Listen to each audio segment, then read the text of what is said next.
just looking at the pictures here, these are from Reuters, the size of that thing from the Nord Stream 2 leak. My goodness.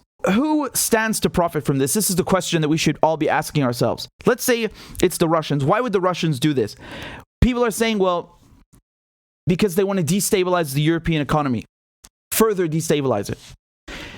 Yeah, well, that doesn't really make sense because the Russians are not pumping gas through anyway. So if they wanted to destabilize it, right, supposedly, hypothetically, they'd have already done that. So for me, this doesn't make sense that Russia would want to blow up its own pipeline that it just finished building.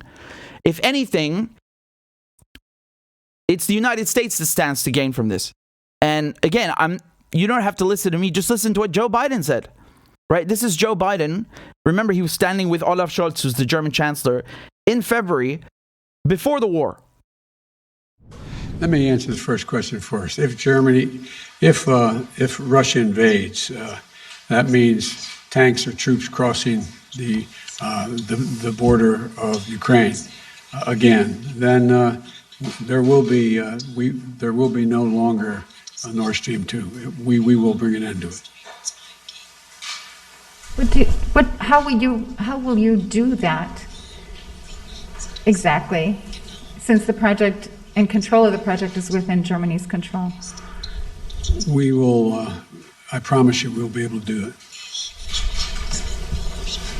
I promise you we will be able to do it. That's a veiled threat if I've ever heard one. Christ.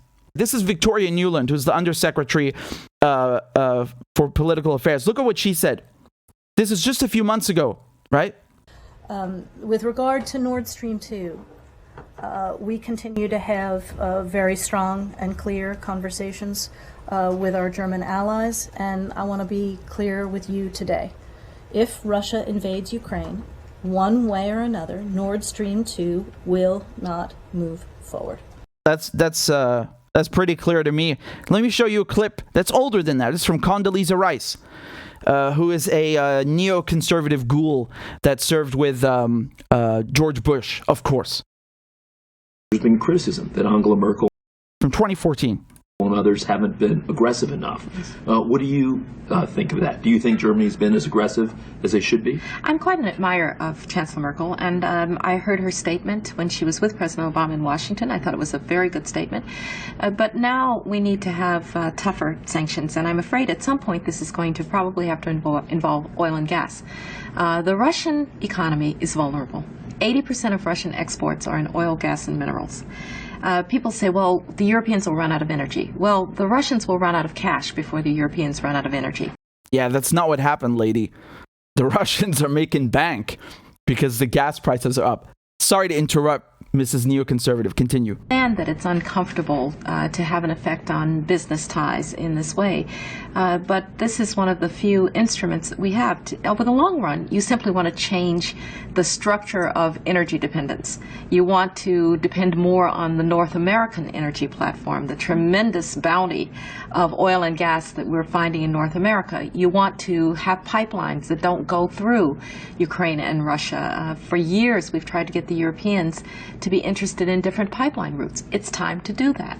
And so some of this is simply acting, and acting as quickly as possible. That woman invaded Iraq and helped start the war on terror. So when she says we don't want pipelines going through Ukraine and Russia to Europe, she means it. They have their handprints all over this. Every time you hear the phrase Russian playbook, just remember that the Russian playbook is everything the CIA and MI6 have done for the last 70 years, but just pointed at Russia, right? Just relabel it Russian. All their behavior, assassinations, sabotage, coups, plundering, stealing countries' resources, rigging their elections, meddling in their politics, all of that, just erase CIA and write, oh, it's Russian.